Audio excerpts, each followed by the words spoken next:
Bom dia, igreja. Bom dia, irmãos.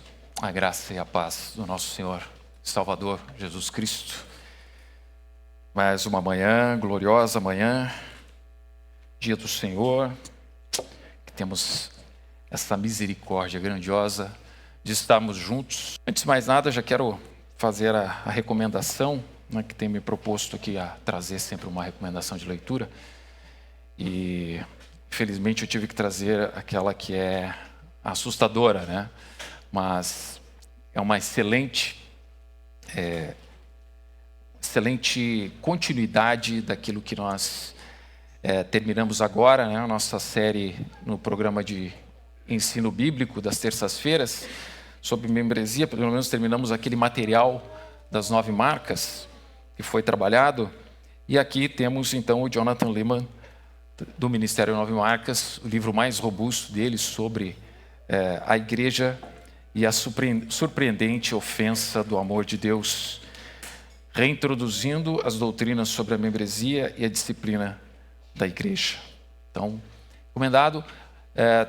Tem 2 livros menores, menos assustadores, costumo dizer, da série 9 Marcas, que também eu não tenho eles, então senão eu traria aqui. Eu tenho eles em e-book, mas são muito bons e para desmembrar e ter uma leitura um pouco mais, um pouco menor, menos robusta. Também muito bons. Dito isso, nesta manhã, irmãos, nós vamos falar sobre 5 solas da Reforma. Na verdade, sobre eles exatamente só uma introdução muito breve que eu quero fazer aqui, rasa, obviamente, no momento da pregação, e depois nós vamos olhar a própria Escritura. Nós vimos ali o texto de 2 Timóteo, capítulo 3, nós vamos trabalhar o que ela mesma fala dela mesma, e entender algo que talvez para nós seja, pastor, mas isso para mim é óbvio. Mas se nós olharmos para fora,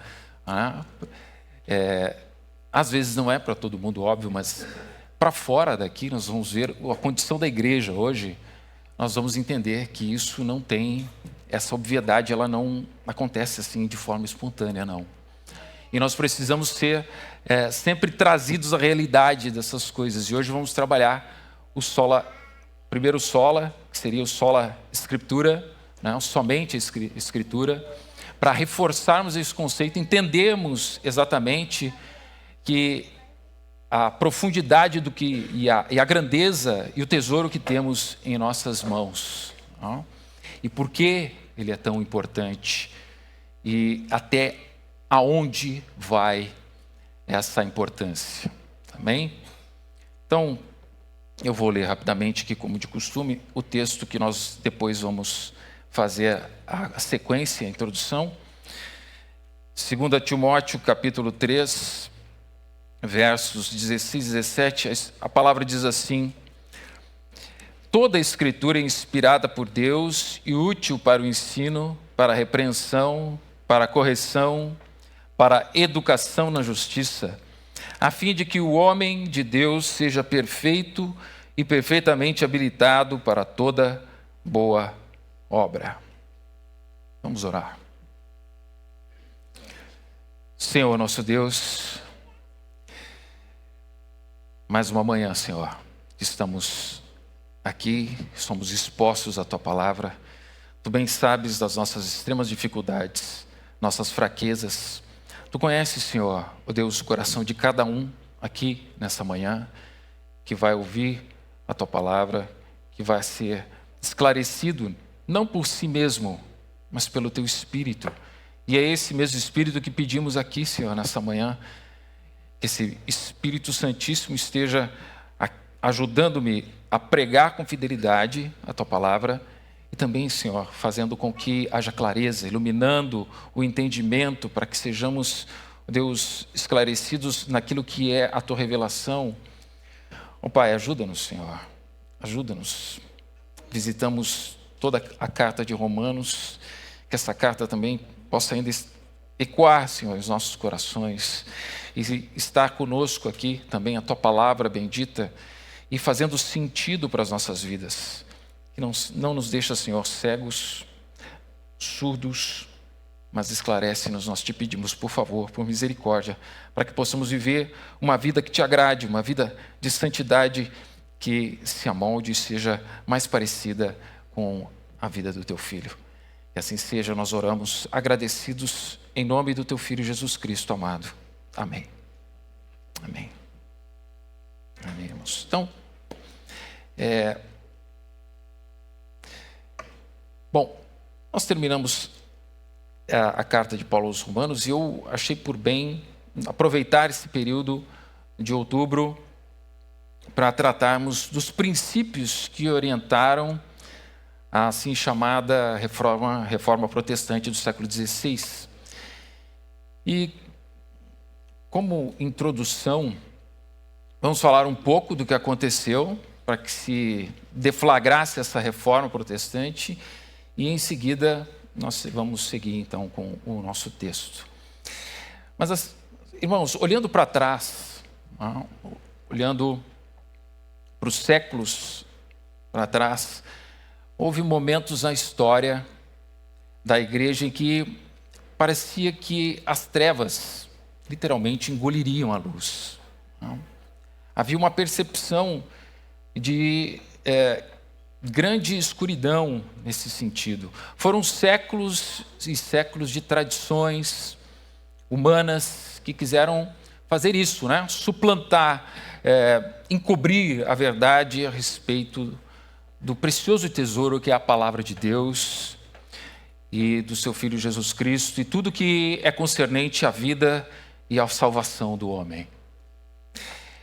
A reforma ela acontece porque a igreja estava deformada, e deformando, né? Essa linguagem, na verdade, é para entendermos por que uma reforma, porque algo não está bem, está deformado, não está com a condição que deveria estar. E o que se tornou a igreja do século XVI não representava mais a igreja fundada por Cristo e seus apóstolos, não estava mais alicerçada nas Escrituras, na doutrina dos apóstolos. E a partir do século IV, com a união da igreja e Estado, a partir do imperador Constantino, desde então a igreja veio se deformando e abraçando práticas antibíblicas. No período de 400 anos antes da reforma, nós tivemos o que foi chamado de Idade das Trevas. E o período de Inquisição, a perseguição a todo tipo de heresia, entre aspas, né? Muitas vezes, às vezes sim, às vezes não. Na verdade, tudo aquilo que a igreja daquele tempo, a católica romana, ela entendia como heresia. Na verdade mesmo, tudo aquilo que era contra a igreja era ou perseguido ou eliminado. E temos que entender que naquele tempo só existia uma igreja apenas, né? Era a Igreja Católica Apostólica Romana. A igreja, ela é católica, né, no sentido de ser universal, ela é apostólica porque está fundada nos apóstolos, mas ela não é romana, né, por estar fundada dentro daqueles paganismo romano. Então, esse é o contexto que nós temos aqui. E, nesse tempo, as Escrituras, que lá atrás haviam inflamado o coração dos apóstolos e dado forma, então, à igreja primitiva, estava agora deformada. Os cultos ou missas eram ministrados somente na língua do latim. O púlpito, que deveria ser o lugar da palavra, se tornou palco de rituais, fórmulas. O evangelho, que deveria ser proclamado como boa nova, de graça, tinha sido transformado em moeda de troca. A salvação era pregada como mercadoria. Temos as indulgências vendidas como uma promessa de livrar a alma do dito purgatório, né? Uma espécie de transição entre a morte e o céu. Né? E o povo vivia com medo, escravo da culpa, cativo da ignorância, sedento por algo que não podia ter acesso. Então, nessa época especial, início do século XVI, o Papa Leão X, com o desejo, digamos assim, quase que incontrolável de construir a Basílica de São Pedro, ele declara, para conseguir mais recursos para que fosse então construída essa basílica, ele declara a indulgência papal. A ideia era a seguinte: ninguém poderia ser salvo, ninguém poderia obter o perdão dos seus pecados e ir aos céus sem esse documento assinado pelo Papa Leão X. Só que, ainda assim, esse documento, para ser adquirido, ele tinha que ser comprado. Vejam como as coisas estavam nesse tempo. E é nesse tempo que Deus começa a trabalhar no coração de um homem, um monge da ordem agostiniana que se tornou professor de Bíblia na universidade de Wittenberg, na Alemanha, Martinho Lutero. Um homem cheio de conflitos em si mesmo também, em sua alma. Ele tinha problemas com a justiça de Deus. Ele tinha uma visão de um Deus vingador e tirano, que ele achava que colocava pecados nos homens e punia os homens por causa desses mesmos pecados. Ele tentava alcançar perdão, Lutero, por meio de jejuns, confissões intermináveis e penitências rigorosas. Mas quanto mais ele tentava se livrar da culpa pelos seus pecados, mais ele se sentia pressionado pela ira de Deus. Até que, em meio aos seus estudos como professor em Wittenberg, ele se depara com Romanos capítulo 1, verso 17.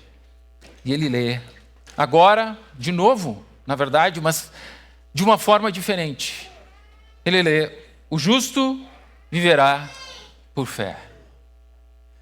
O justo viverá por fé. Daquele momento em diante, a luz do Evangelho, da revelação de Deus, iluminou a escuridão do seu coração. Ali ele entendeu que a justiça que Deus requeria era a mesma justiça que Ele mesmo, Deus, dava, provia pela fé em Cristo Jesus. Não se tratava de algo a ser conquistado, mas recebido. Não era algo meritório, era graça. Não era um esforço humano, era o dom de Deus. Aquela descoberta, então, inflama o seu coração. Deus abriu os olhos desse homem. Então, nesse tempo, indignado com muitas coisas, mas especialmente com a indulgência papal, em 31 de outubro de 1531, Lutero, movido por essa convicção de que a igreja precisava retornar à palavra, afixou 95 teses, como nós já sabemos, à porta da Universidade Igreja de Wittenberg. E a proposta inicial de Lutero era um convite ao debate teológico, para que se conversasse sobre aquilo. Ele até tinha uma ideia de que o Papa estava sendo enganado, de certa forma. Não é? Mas o que era uma busca por um debate se tornou a maior reforma espiritual que a igreja jamais viveu em todo aquele tempo, desde a vinda de Cristo e dos apóstolos. De forma poética se diz que as marteladas de Lutero não ecoaram apenas naquela porta, né? Ecoaram por toda a Europa e ressoaram até hoje nos nossos corações, o coração do povo de Deus. E como ele mesmo disse, Lutero, e estava convencido, ele diz, eu não fiz nada, a palavra fez tudo. Antes da reforma do século XVI, do século XV, já tínhamos tido e se levantado homens como Wycliffe, John Huss, Jerônimo Savonarola, homens que pagaram com sangue a fidelidade a Cristo e a sua palavra. John Huss, por exemplo, foi condenado à fogueira, Savonarola foi enforcado. Mas agora, a partir de Lutero, havia força, muitos homens se levantaram com força para mudança e convicção permanente. Zwinglio, João Calvino e tantos outros que vieram na esteira desse incêndio que foi a Reforma Protestante, se levantaram agora não mais com fraquezas. Deus estava levantando-os assim. E esses homens tinham, ao mesmo tempo, princípios que norteavam suas convicções. Princípios que não foram sistematizados à época, mas que permeavam todas as pregações e ensino deles. E esse ensino que era movido por Deus através da sua palavra e proclamado aí durante todos esses séculos. Então, aquilo que chamamos hoje de os 5 solas da Reforma Protestante não foram proclamados de uma vez só por um único reformador ou surgiram de uma lista oficial em um concílio da Reforma. Eles são, na verdade, um resumo teológico posterior, uma forma de condensar em 5 frases curtas os principais princípios definidos pelos reformadores e que regia sua pregação e suas vidas. Então, no século XVI, nós temos Martinho Lutero defendendo fortemente, então, o sola Scriptura, a Bíblia como autoridade final, o sola fide, também, a partir dele, justificação somente pela fé. Depois, João Calvino, ainda do século XVI, enfatizando de modo profundo o sola gratia, que é só a graça, a salvação é dom da graça de Deus. Sola Deo glória, tudo existe para a glória de Deus, só a Deus é dada a glória.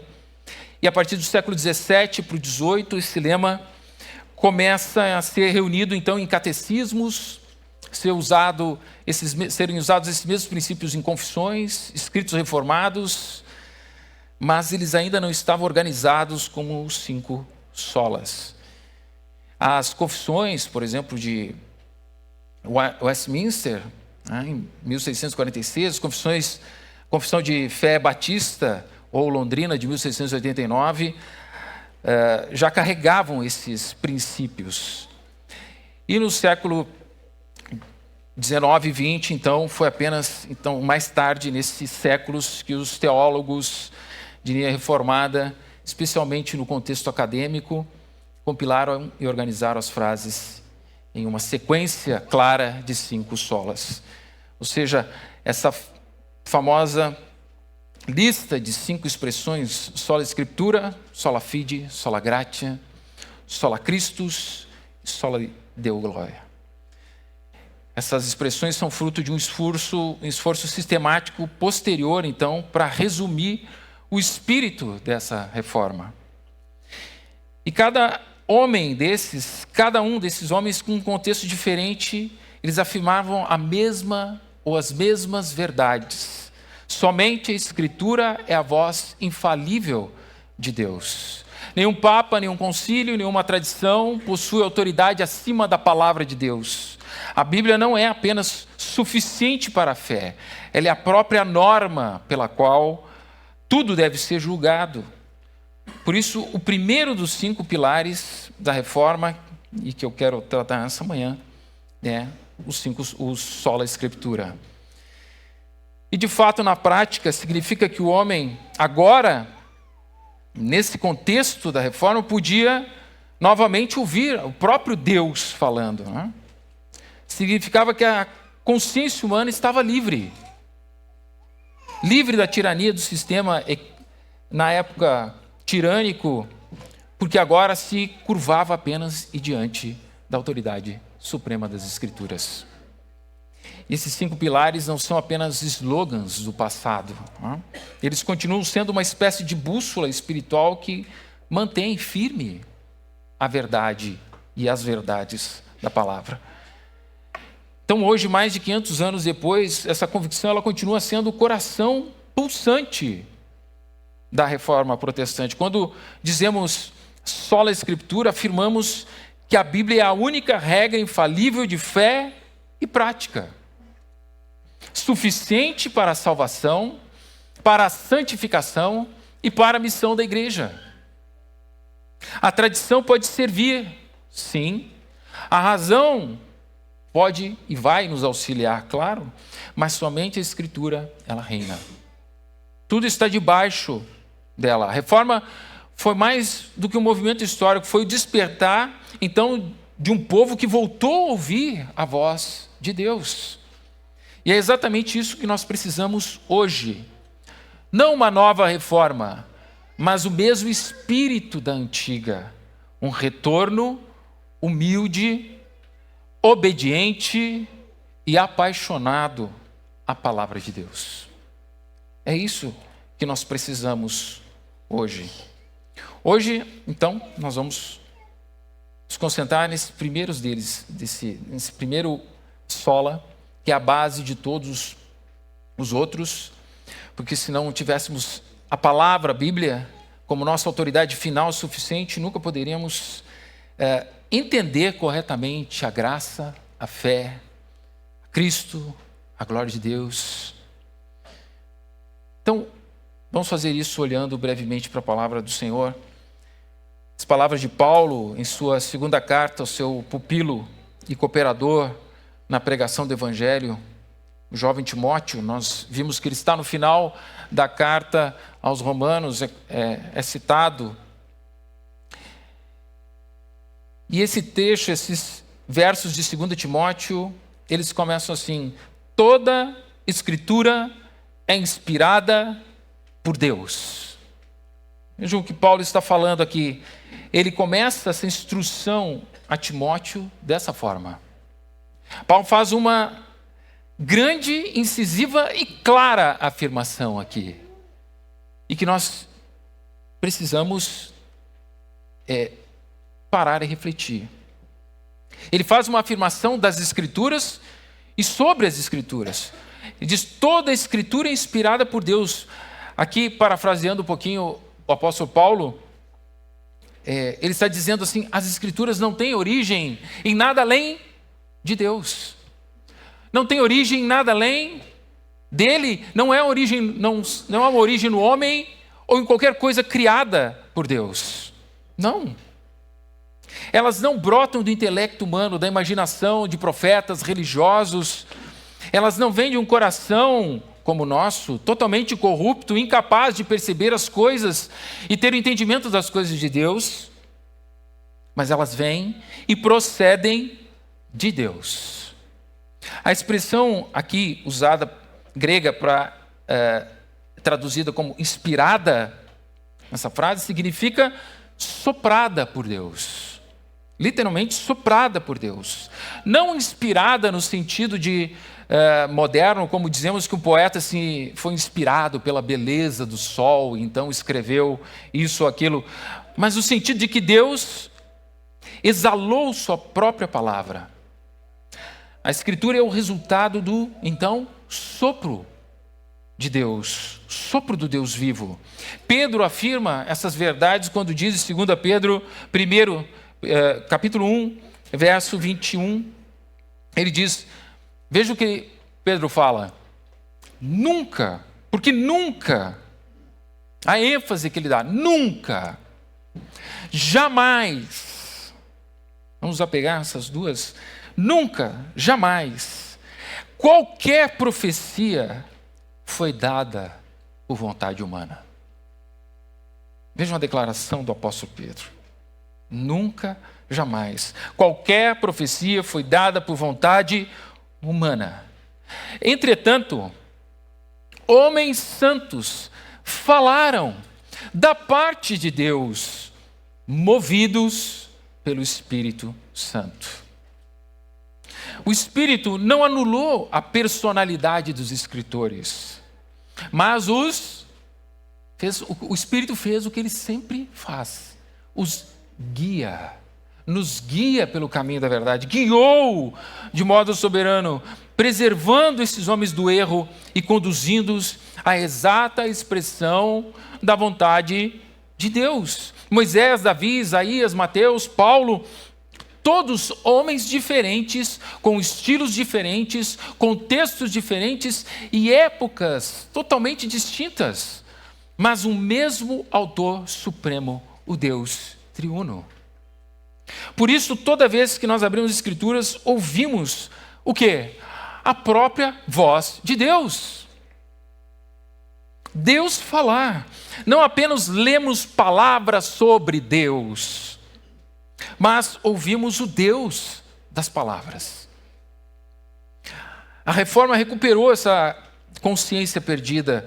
Enquanto Roma dizia que a autoridade residia do clero, em homens, em obras, ou outra coisa que seja, os reformadores disseram não.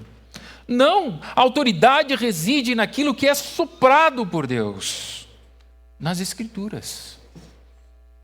E por consequência, irmãos, vejam, por consequência, tendo as Escrituras procedência de Deus, do próprio sopro divino, ela carrega então, consequentemente, a autoridade do próprio Deus. Aí então, a autoridade suprema das Escrituras, porque ela advém do próprio Deus. Ela não apenas contém, nós já falamos sobre isso aqui, né? Eu fui bastante incisivo outras vezes, devemos lembrar, ela não contém, como se algumas partes sim, outras não. Isso eu posso considerar de Deus, isso aqui não. Não, a Bíblia não contém a palavra de Deus, ela é a palavra de Deus. Isso é muito importante, porque por essa falácia, continentes caíram. Avassaladoramente, igrejas fecharam por essa consciência errônea, esse entendimento, relativizando as Escrituras. E porque vem de Deus, obviamente também, se desdobrando, ela é infalível, inerrante e suficiente. Infalível, inerrante e suficiente. Lutero compreendeu isso profundamente. Quando foi pressionado a renunciar os seus escritos diante do imperador Carlos V, ele não encontrou segurança nenhuma em sua própria razão, nem em concílios, nem nada, mas na certeza de que a Escritura é a voz de Deus. Ele respondeu quando indagado, aqui uma citação, na verdade não é toda a resposta dele, mas ele diz: a menos que eu seja convencido pelas Escrituras, e pela essa razão, minha consciência está cativa à palavra de Deus. Lutero estava dizendo o que naquele momento? Ele estava dizendo que se Deus falou, o homem se cala e obedece. Está sujeito, está rendido. Minha consciência está presa e cativa à palavra de Deus.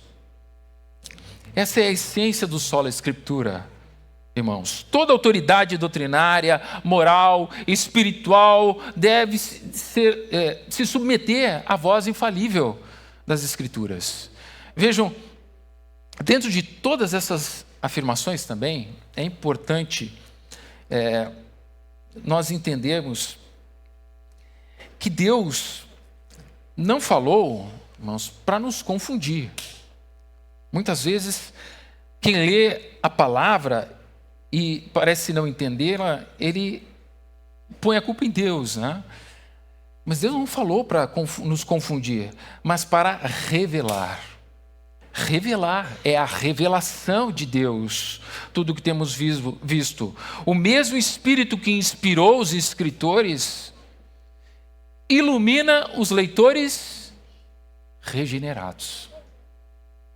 Aqueles cujo coração Deus mudou, trocou, tirou o coração de pedra e colocou o coração de carne. Então agora o Espírito trabalha neles e revela a palavra, não os deixa ignorantes. O Salmo 119, verso 105, todos nós conhecemos esse salmo. Lâmpada para os meus pés é a tua palavra. É a tua palavra e luz para o meu caminho. Ela é lâmpada, ela é luz. Ela não é escuridão ou trevas. E assim, então o simples, aquele que é mais simples, a pessoa mais simples, pode compreender o que é essencial para a fé e a salvação. Pode.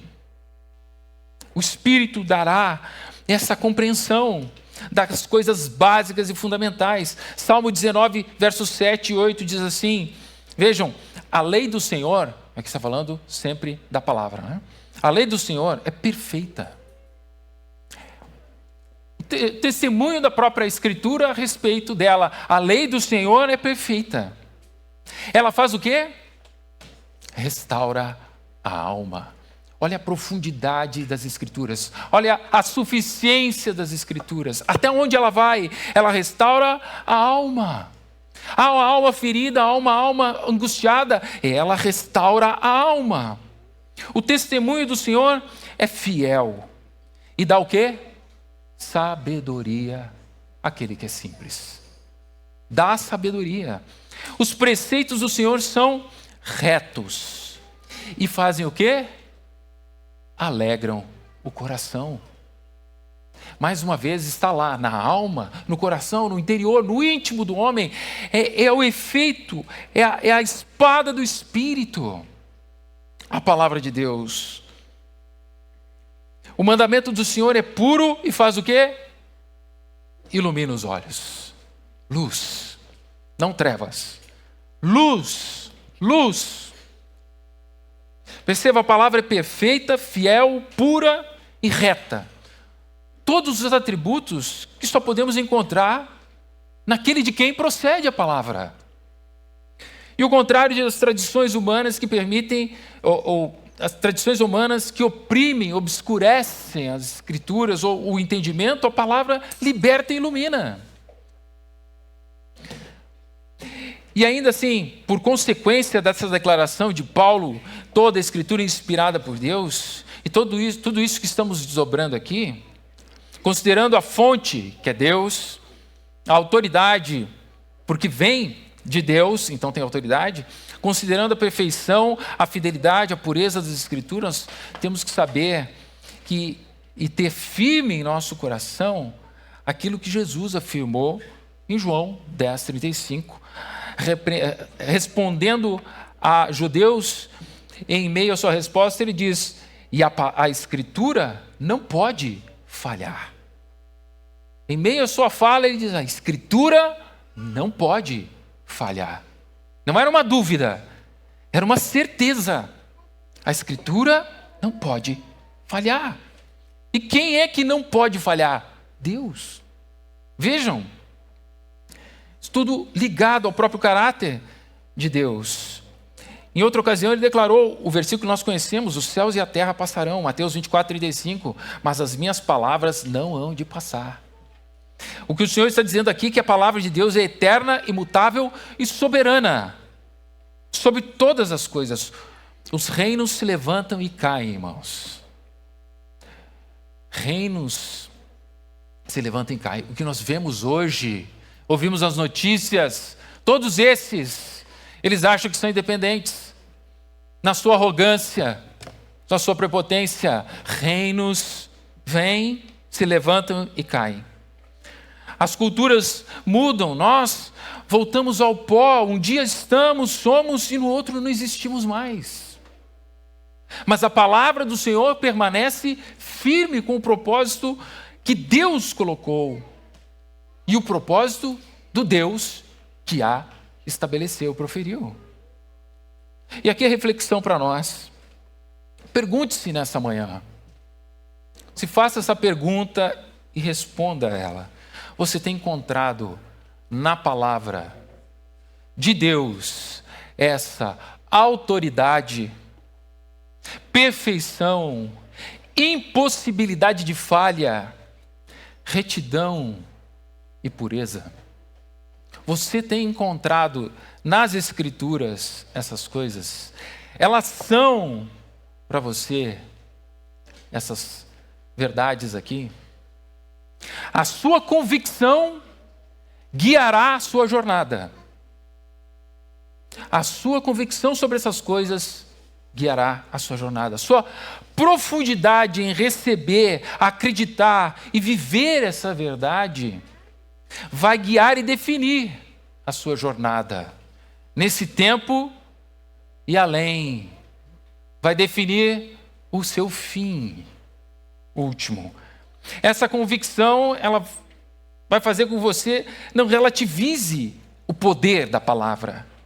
O que ela pode fazer, o que ela pode transformar em você, em mim, em nós. Como ela pode te santificar. E nós sabemos, Hebreus nos diz, 12:14 diz, sem santificação, ninguém verá a Deus. Como ela pode te fazer conhecer mais esse Deus, que deve ser o motivo de nós levantarmos essa manhã e virmos aqui, agora estarmos juntos. Como essa palavra, conforme a convicção que você tiver dentro desse contexto, do poder dessa palavra, a sua convicção guiará no seu caminho. Então, seguindo Paulo dizendo toda a Escritura é inspirada por Deus, ele diz, e útil para o ensino, para a repreensão, para a correção, para a educação na justiça. Aqui, quando ele fala ensino, ela é útil, ela tem utilidade para ensinar. O termo grego de ensino aqui faz referência a um entendimento, a um ensino, a uma educação sistemática da fé, né? Como as doutrinas que nós vemos, e Paulo também deixou claro no final da sua carta, quando exorta os irmãos da igreja de Roma a cuidarem daqueles que são contrários à doutrina que recebestes, ou seja, já há uma doutrina, já há algo fechado ali. Então, as Escrituras nos ensinam quem Deus é, o que Ele exige, o plano de salvação e os princípios da vida cristã. A Bíblia ela é, por natureza, doutrinária. Toda doutrina verdadeira deve, então, fluir da revelação bíblica. João 17:17, se nós lembrarmos, esse é um texto talvez quase conhecido por todos, né? Mas santifica-os na verdade. A oração de Jesus, santifica-os na verdade. Quem é a verdade? A tua palavra é a verdade.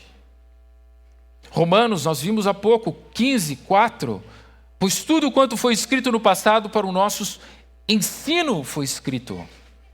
Nosso ensino foi escrito. Você acredita nisso? Você tem acreditado nessas coisas? Ela é para o seu ensino, para sermos santificados na verdade de Deus? Nós temos acreditado como aqueles que vivem essa realidade? Para não nos afastarmos dela, pelo contrário, nos achegarmos à palavra, mais e mais. Por isso que o Salmo 1 deixa claro, quase que como dizendo, vem muitos salmos por aí, né? Vocês têm que gostar de ler. Ele diz que nós temos que meditar nas Escrituras de dia e de noite. Aquele que assim faz será como árvore plantada, à beira de ribeiros, dará fruto no tempo certo, suas folhas não caem, e tudo quanto fizer, versículo de prosperidade aqui, prosperará. Prosperará. Quer ser próspero? Leia as Escrituras, confie nelas, que elas podem fazer o trabalho, transformar o ser e a alma. O ensino bíblico é a base de toda a verdade, irmãos, teológica, seja ele sistemática ou prática. Não há verdadeira doutrina fora das Escrituras. E ele diz, para a repreensão, é útil para a repreensão também. Ou seja, a exposição do erro. Repreender, exposição do erro, ela é útil. Tanto doutrinária quanto moral. Né? Tanto erro doutrinário quanto moral. Para conduzir ao quê? Ao arrependimento.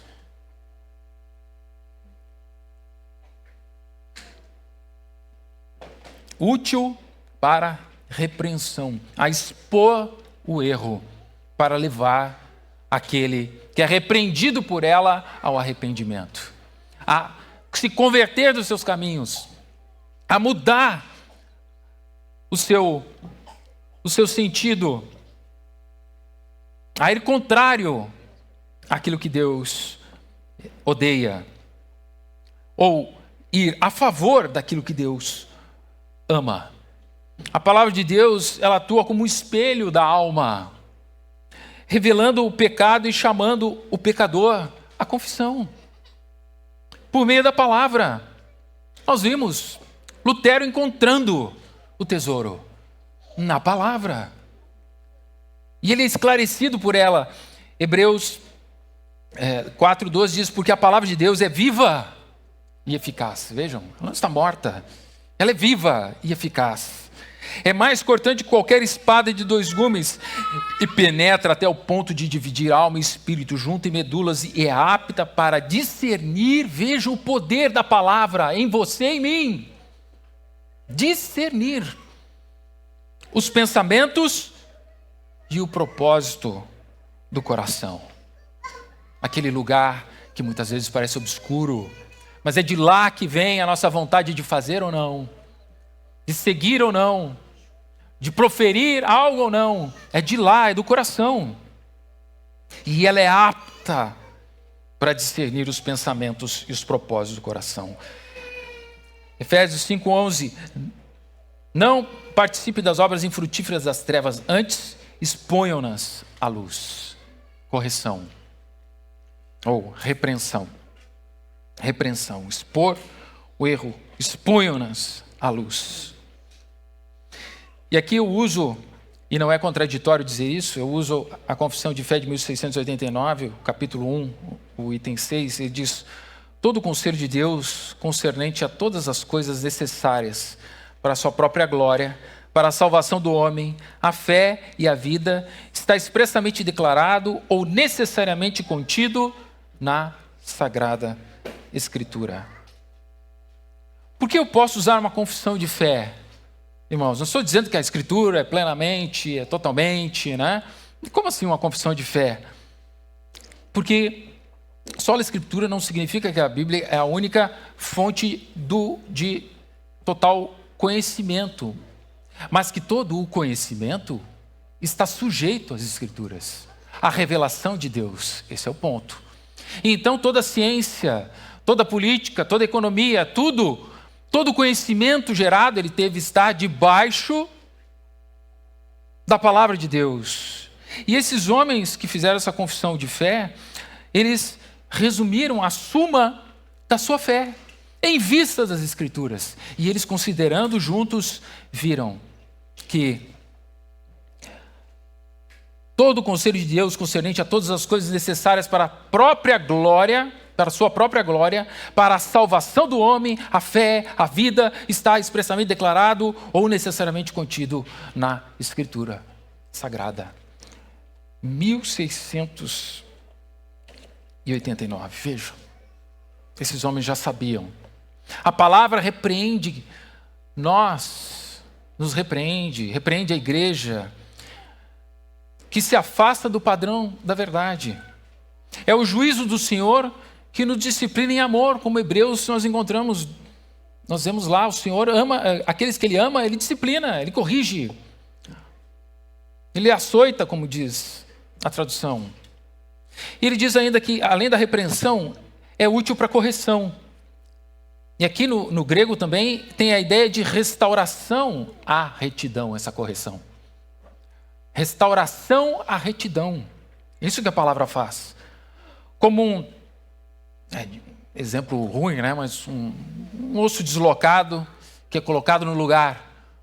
Estamos sendo corrigidos para o lugar certo. Após ser revelado o erro, a Escritura não apenas ela condena o erro, ela restaura o pecador. Ela não apenas expõe o erro, o fim dela é restaurar esse pecador. Restaurar a retidão. Restaurar o pecador ao caminho certo, dando a ele o modo correto de viver. Salmo 19:7, a lei do Senhor é perfeita, como vimos, e restaura. É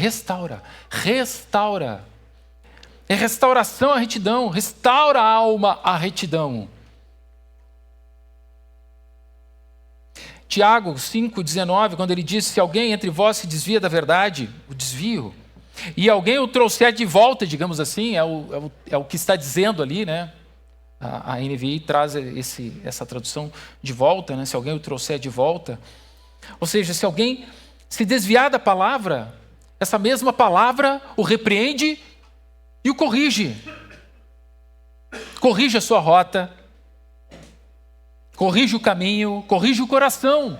Nós vimos a profundidade da palavra, até onde ela vai. Corrige o coração, o lugar onde tomamos nossas decisões. E a Bíblia, então, é o nosso GPS espiritual, né? Quando nos desviamos, ela corrige o curso. Sempre com base na graça e na verdade. Graça e verdade. E ainda falaremos disso, sola gratia. Graça e verdade. Então, e ela também, seguindo ainda, é repreensão, correção, e ela é útil para instrução na justiça.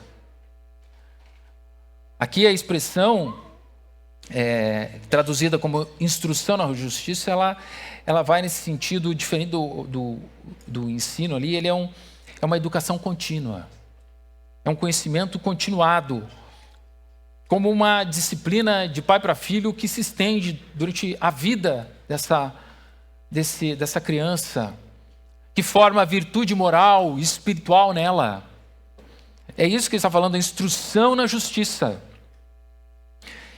A Bíblia, ela discipula o crente, discipula o cristão, treinando esse cristão, esse crente na justiça, por uma vida santa e abundante, frutífera. Tito 2, 11, 12, fazendo um compilado ali só para entendermos o sentido. A graça de Deus se manifestou, ensinando-nos a renunciar à impiedade. Graça se manifestou ensinando-nos, né? Dando ensino para que possamos então ter instruídos na justiça, renunciar à impiedade. Salmo 119:9, como pode o jovem manter pura a sua conduta, vivendo de acordo com a sua palavra? Então, né? Instrução na justiça. A palavra não só ela informa a mente, ela forma. A meta não é apenas saber, mas ser mais parecido com Cristo. Esse é o ponto, irmãos. Lembram-se que esse é o fim último nosso. Sermos parecidos com aquele que agrada a Deus, que viveu a vida santa, e que ele diz, esse é o meu filho amado, em quem eu me alegro, em quem me comprazo. É isso. E por fim, verso 17, essa expressão aqui, esse versículo, a fim de que o homem de Deus, ou com o fim último, de que o homem de Deus seja perfeito e perfeitamente habilitado para toda boa obra. Então, essa expressão homem de Deus, Paulo já tinha usado em outro momento com Timóteo, quando ele diz, tu porém, ó homem de Deus, foge destas coisas e segue a justiça, a piedade, a fé, o amor, a constância, a mansidão. Veja, está ensinando Timóteo a abraçar as Escrituras e o chama de homem de Deus. Isso não quer dizer que seja somente para Timóteo, obviamente. Aqueles que representam o Senhor, aqueles de nós, somos nós. Paulo está falando para nos ensinar, assim como ensina Timóteo. Tu, ó homem que segue a vontade de Deus. Todo cristão é chamado para ser um homem ou uma mulher de Deus. Alguém cuja mente, a vontade, as emoções estão sujeitas, submetidas à palavra inspirada de Deus. E isso que nós encontramos aqui. E esse seja perfeito, né? Ao fim de que o homem de Deus seja perfeito. O termo grego traduzido como seja perfeito aqui, na verdade, expressa completude, maduro, né? Como sendo maduro, íntegro, devidamente, como diria assim, ajustado, né? Mas é isso, maduro, íntegro. Não se trata de perfeição sem pecados, mas de maturidade espiritual, o estado de quem é plenamente formado e afetado e transformado pela palavra e pelo Espírito. Efésios 4, 13, 14, ele diz: até que todos cheguemos à unidade de fé e o pleno conhecimento do Filho de Deus, ali também a perfeita varonilidade, esse amadurecimento, essa integridade, né? À medida da estatura da plenitude de Cristo, que é a nossa referência. Colossenses 1, 28, advertindo a todo homem e ensinando a todo homem em toda sabedoria, a fim de que apresentemos todo homem maduro, íntegro, perfeito em Cristo. A Escritura, ela é o instrumento do Espírito para nos levar da maturidade ou da imaturidade à maturidade e à plenitude de Cristo. O cristão maduro não é o que mais sabe, embora isso seja também importante saber, mas o que sabe vive o que sabe. E é essa transformação que as Escrituras, elas visam não apenas informar, mas fazer vida nas nossas vidas. E perfeitamente habilitado é como se estivesse plenamente abastecido, equipado, né? Todos os recursos necessários. Paulo diz então aqui que o homem de Deus, formado pela palavra, está plenamente equipado para realizar toda a boa obra que glorifique o Senhor. Hebreus 13, 20 ou 21. Ora, o Deus de paz vos aperfeiçoe em todo bem, para fazerdes a sua vontade, operando em vós o que é agradável diante dele, por Jesus Cristo. Vos aperfeiçoe, como amadureça e equipe, né?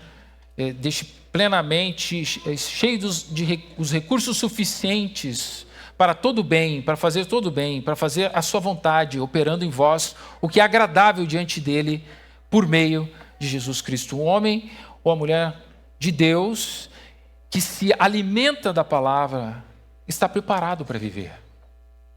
Está preparado para viver. E viver com sabedoria em todas as esferas da vida, familiar, profissional, eclesiástica, social, né? Todas. A Bíblia é o nosso manual celestial que forma servos úteis, santos e sábios. Servos úteis, santos e sábios. E por fim,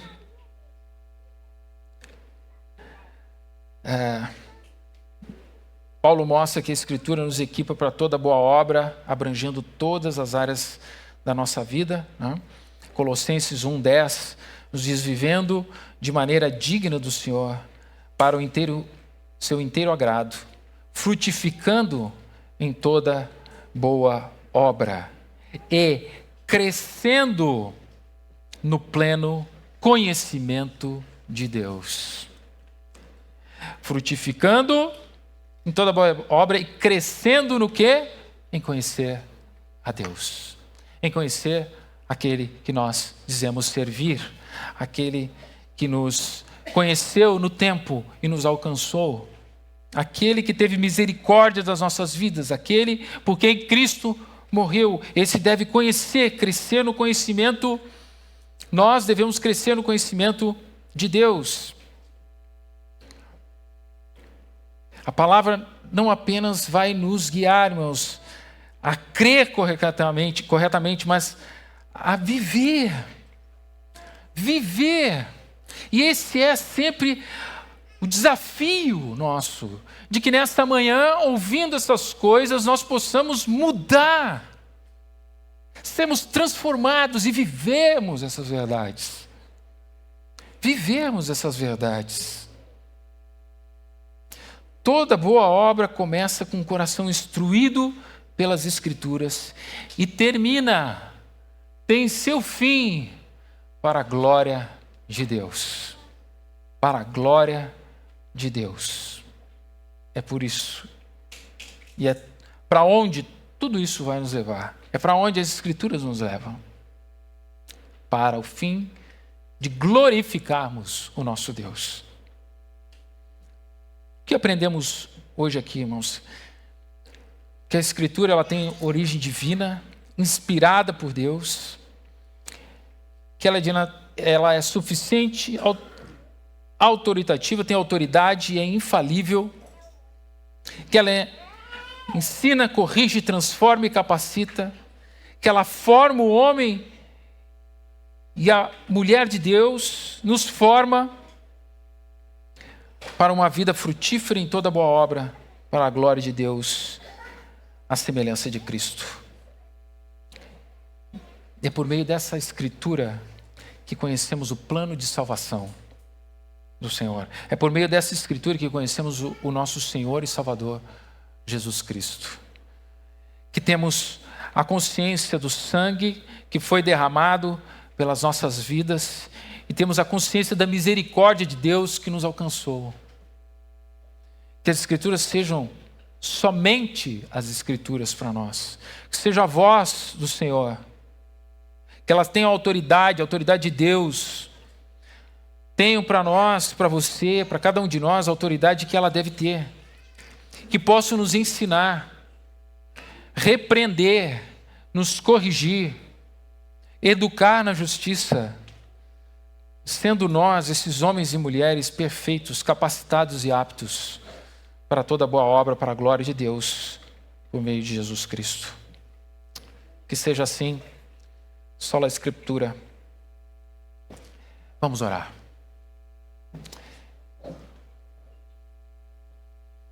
Senhor nosso Deus, o Senhor nos diz, pelas palavras de Paulo, nessa carta,